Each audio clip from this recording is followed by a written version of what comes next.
Udah, udah bisa dimulai. Bismillahirrahmanirrahim. Assalamualaikum warahmatullahi wabarakatuh. Bisa, Pak. Terima kasih udah meluangkan waktunya untuk bergabung di Zoom. Ada beberapa materi yang ingin saya sampaikan. Pertama-tama, sebelum kita mulai ke pembelajaran intinya, marilah kita berdoa menurut kepercayaan agama masing-masing. Berdoa dimulai.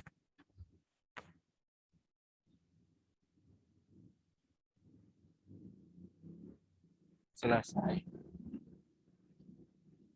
Baik, di sini saya langsung saja ke materinya.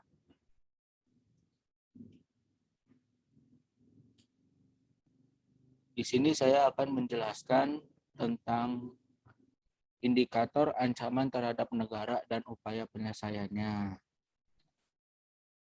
Sebelum kita mulai ke pembahasan intinya, izinkan saya membacakan tujuan pembelajarannya.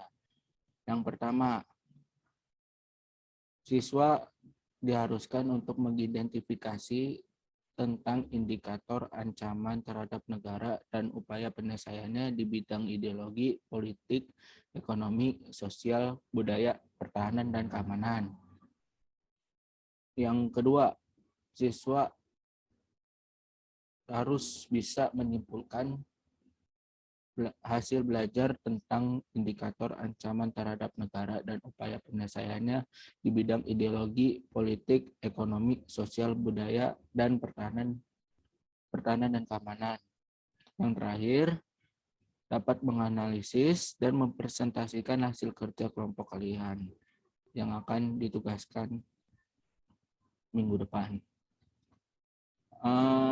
Di sini Bapak mau nanya, apa yang kalian ketahui tentang apa itu ancaman? Coba silakan. Ada yang bisa menjawab?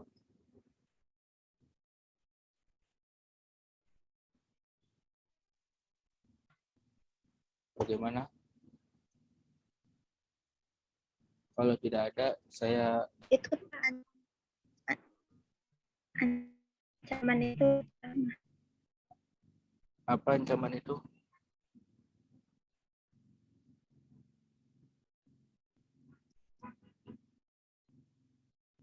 Ya, bagaimana, Leoni? ancaman itu suatu tindakan yang dipaksakan, Pak. Oh, baik, terima kasih. Bahkan ada Ya. memaksa orang untuk akui atau dengan ancaman gitu. Baik, terima kasih yang sudah menjawab pertanyaannya. Terima kasih. Di sini saya akan lebih menjelaskan apa sih itu ancaman. Ancaman adalah setiap usaha dan kegiatan dalam negeri maupun luar negeri yang dinilai membahayakan kedaulatan negara, keutuhan wilayah negara, dan keselamatan segenap bangsa. Di sini ancaman dibagi menjadi dua, yaitu ancaman di bidang militer dan di bidang non-militer. Yang ancaman di bidang militer yaitu ada agresi militer Belanda II. Agresi militer Belanda II atau yang biasa dikenal dengan sebutan operasi produk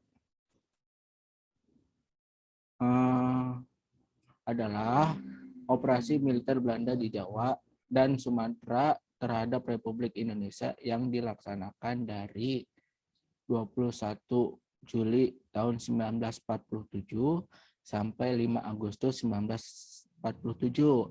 Operasi produk merupakan istilah yang dibuat oleh Letnan Gubernur Jenderal Yohanes Panmuk yang menegaskan bahwa hasil perundingan Linggarjati pada tanggal 25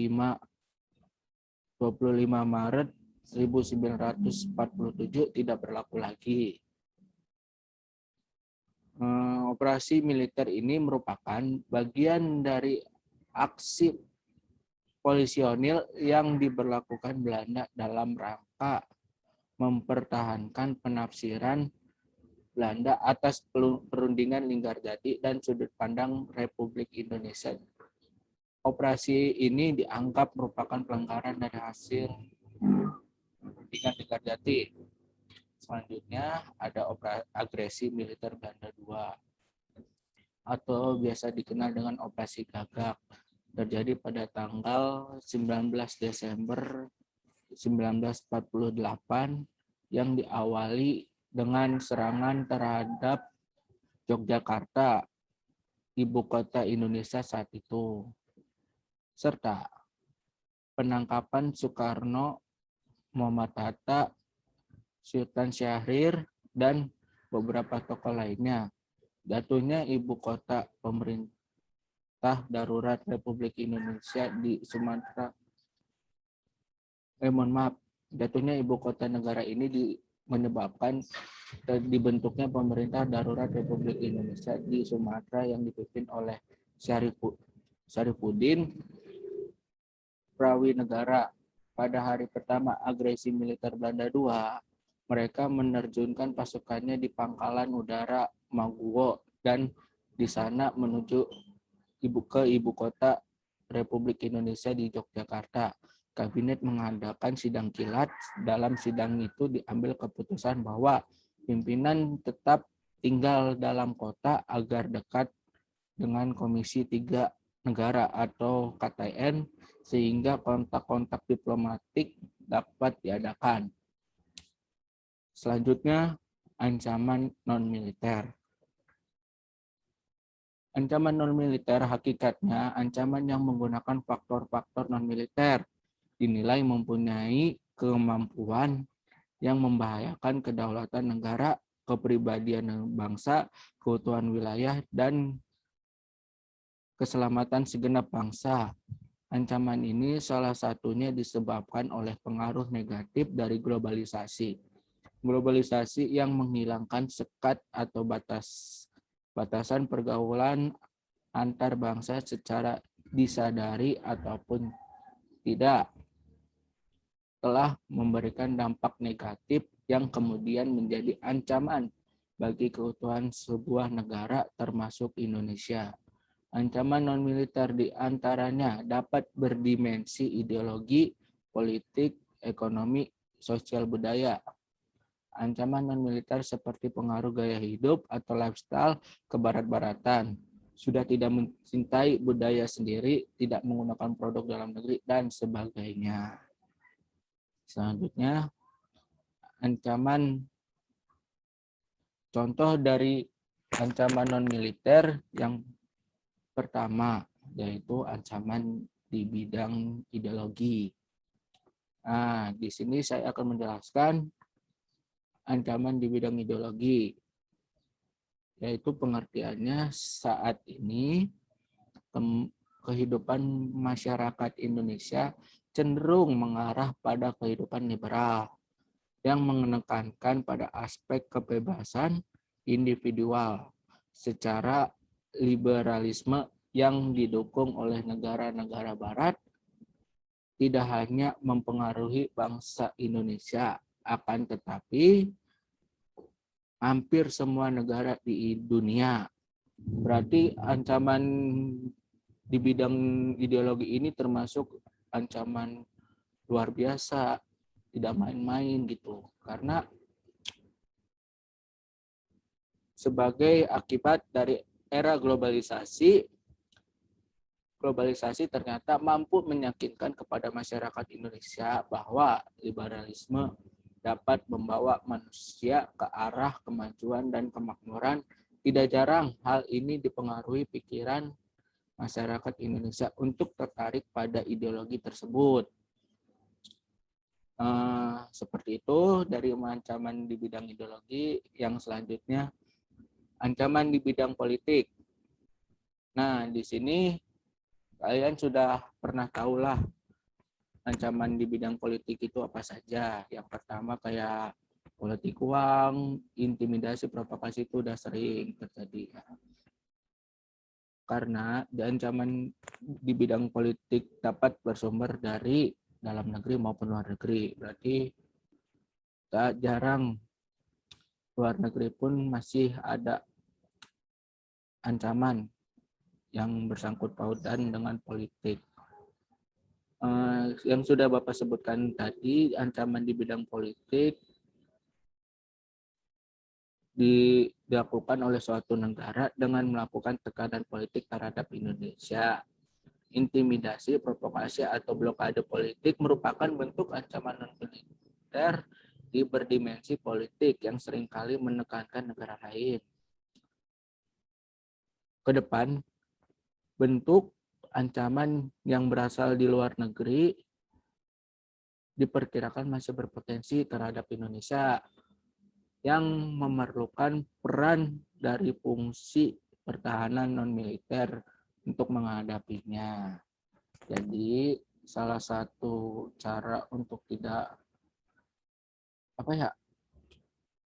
tidak terjadi ancaman di bidang politik itu kita harus bersikap bersih gitu terhadap pemilih-pemilih kita. Tidak harus menerima suapan dari paslon yang ingin mencalonkan gitu. Selanjutnya, ancaman di bidang ekonomi, pengaruh globalisasi perekonomian merupakan suatu proses kegiatan ekonomi dan perdagangan di mana negara-negara di seluruh dunia menjadi suatu kekuatan pasar yang semakin terintegrasi terhadap rintangan batas teritorial negara. Globalisasi perekonomian mengharuskan penghapusan seluruh batasan dan hambatan terhadap modal, barang, dan jasa.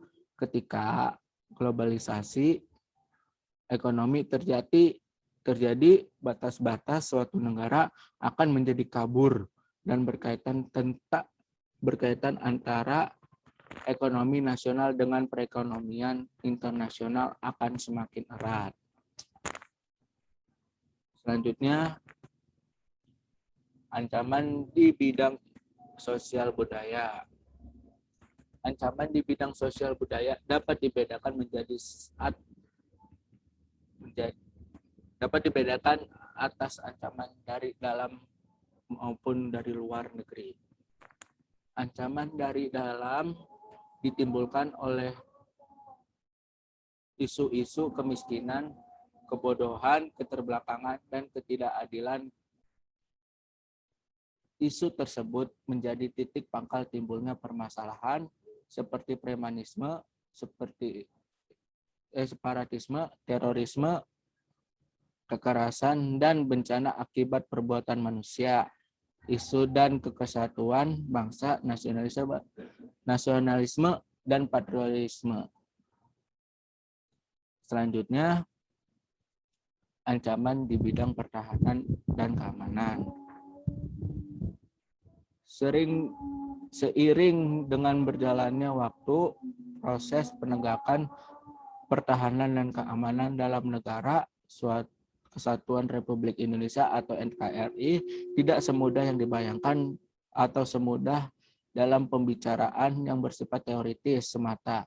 Masih adanya masalah teror dan konflik SARA yang terjadi pada suatu wilayah memiliki tujuan yang sama, yaitu tidak ingin bangsa Indonesia hidup damai dan tentram. Oleh karena itu, lemahnya penerapan dan penegakan hukum dan peradilan yang harus terus ditingkatkan. Semakin bermunculan masalah di suatu wilayah mengakibatkan hilangnya tingkat kewibawaan hukum dan kemerosotan wibawa para penegaknya. Dengan demikian, kita harus mengantisipasi ancaman sedini mungkin di bidang pertahanan dan keamanan, baik secara militer maupun non-militer. Di sini cara mengatasi peran kita sebagai masyarakat dalam mengatasi ancaman maupun ancaman di militer maupun non-militer. Peran serta akan timbul jika memiliki kesadaran akan timbul jika memiliki kesadaran. Jika kita memiliki kesadaran, kesadaran adalah sikap yang timbul dari kemauan diri yang dilandasi hati ikhlas tanpa ada tekanan dari luar. Konsep atau makna kesadaran dapat diartikan sebagai sikap perilaku diri yang tumbuh dari kemauan diri dan dilandasi suasana hati yang ikhlas atau rela tanpa tekanan dari luar untuk bertindak dan yang umumnya dalam upaya mewujudkan kebaikan yang berguna untuk diri sendiri dan lingkungannya. Kesimpulannya, di sini siapa yang ingin membacakan kesimpulan dari materi yang saya sampaikan? Silakan.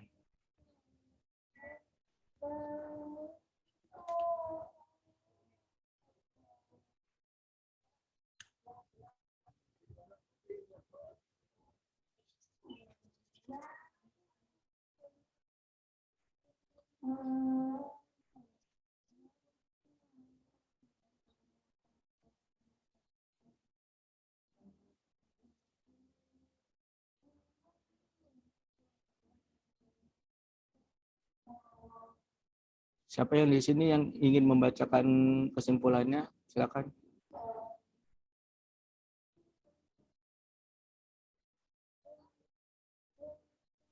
Saya Pak. Silakan, Bisri.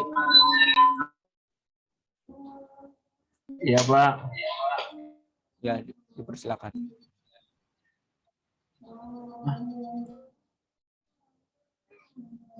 Saya bacakan Pak. Ya, bacakan saja.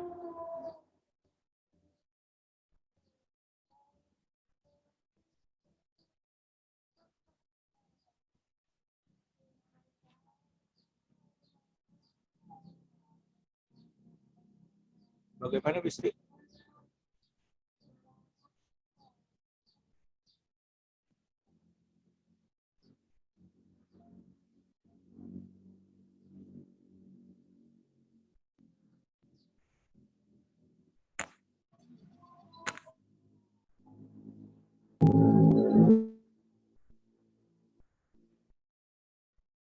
Pak Fikri, gimana Pak Fikri? Ini di sini siapa yang ingin membacakan kesimpulan dari materi yang saya sampaikan? Baca. Silakan. Oh saya Pak. Ya, silakan. Ya jadi kesimpulannya, posisi silang negara Indonesia tidak hanya meliputi aspek kewilayahan saja, juga meliputi pula aspek-aspek kehidupan sosial. Posisi silang Indonesia sebagaimana diuraikan di atas merupakan sebuah potensi sekaligus ancaman bagi integrasi nasional bangsa Indonesia. Dikatakan sebuah potensi karena akan memberikan dampak positif bagi kemajuan bangsa Indonesia serta akan memperkokoh keberadaan Indonesia sebagai negara yang tidak dapat disepelekan perannya dalam menunjang kemajuan serta terciptanya perdamaian dunia. Akan tetapi, posisi silang ini juga menjadikan Indonesia sebagai negara yang tidak terbatas dari ancaman yang dapat memecah belah bangsa. Ancaman bagi integritas nasional tersebut datang dari luar maupun dari dalam negeri Indonesia sendiri dalam berbagai dimensi kehidupan. Ancaman tersebut biasanya berupa ancaman militer dan non-militer. Ancaman yang dihadapi oleh bangsa Indonesia dalam pembangunan integritas nasional tidak hanya bersifat militer, tetapi ancaman non-militer pun tidak kalah bahayanya. Oleh karena itu, diperlukan strategi pertahanan non-militer yang tidak kalah hebat dengan strategi untuk mengatasi ancaman militer. Strategi pertahanan non-militer merupakan segala usaha untuk mempertahankan kedaulatan negara, keutuhan wilayah negara kesatuan Republik Indonesia. dan keselamatan segenap bangsa dari ancaman aspek ideologi, politik, ekonomi, sosial, budaya, keamanan, teknologi, informasi, komunikasi, keselamatan umum, dan hukum. Terima kasih, Pak. Terima kasih. Di sini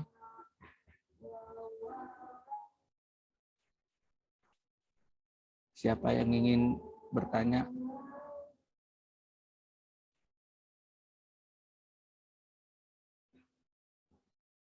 Ada yang ingin ditanyakan?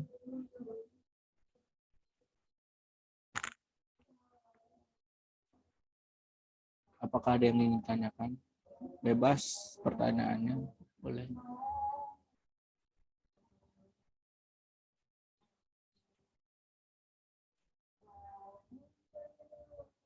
Bagaimana, Bisri? Ada yang ingin ditanyakan? Suaranya kurang kencang, Pak. Suaranya kurang kencang. Apakah ada yang ingin ditanyakan dari materi tersebut? Atau Tidak ada, Pak. Kalau tidak ada, baik saya yang bertanya Tidak, kepada. Pak. Ya, kalau tidak ada yang ingin ditanyakan, saya ingin bertanya kepada kalian. Di bidang sosial budaya, kan ada terorisme dan Maaf, Pak. kekerasan. Suaranya kurang kencang, Pak.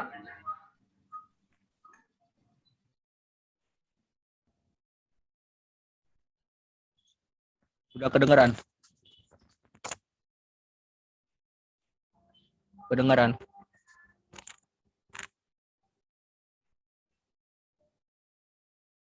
Kalau tidak, saya ingin bertanya kepada kalian mengenai apa saja sih ancaman di bidang sosial yang beraspekkan tentang kekerasan. Silakan. Ada yang ingin bisa menjawab?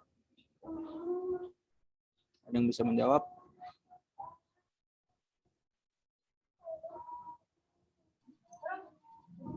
Maaf, Pak, saya mau bertanya, Pak.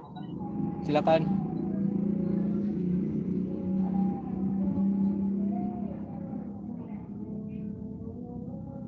Contoh ancaman itu seperti apa, Pak? Contoh ancaman itu kan saya sudah dijelaskan. Ancaman itu ada yang bersifat militer dan ada yang bersifat non-militer. Nah, kalau bersifat militer yaitu sudah ada contohnya, yaitu ancaman agresi militer Belanda 2 dan agresi militer Belanda 1. Itu ancaman di bidang militer dan beraspek dari luar negeri yang mengganggu kedaulatan Indonesia. Nah, kalau ancaman di bidang non-militer, yaitu ada ancaman di bidang ideologi, di bidang politik, di bidang ekonomi, di bidang sosial budaya, dan di bidang pertahanan dan keamanan Indonesia. Nah, kalau di bidang sosial budaya, contohnya ada premanisme, terorisme, dan kekerasan. Kalau di bidang ekonomi, yaitu rusaknya ancaman atau rusaknya pasar yang ada di dunia yang mengakibatkan keanjlokan pada pasar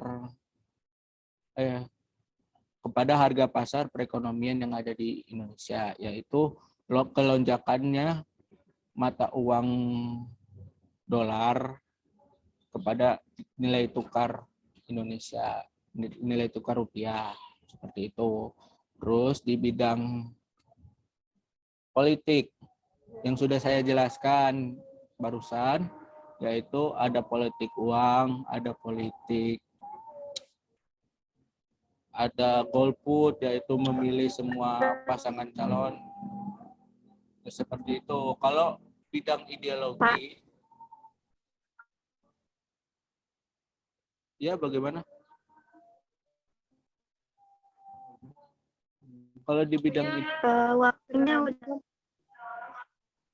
Pak, ada pelajar, ada jadwal mata pelajaran lain. bagaimana suaranya? Waktunya ini Jum mau habis, Pak. Oh, ya udah. Jadi pertanyaan tersebut saya akan ditugaskan minggu depan. Tolong kerjakan semaksimal mungkin, sebisa kalian, dikerjakan mandiri, jangan ada saling mencontek-mencontek ya. Sekian, terima kasih. Sebelum diakhiri, marilah kita berdoa menurut kepercayaan agama masing-masing. Berdoa dipersilakan.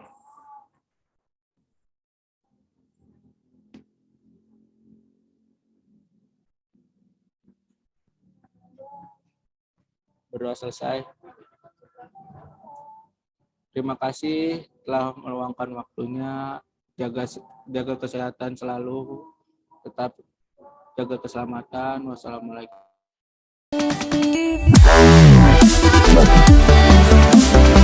Wow.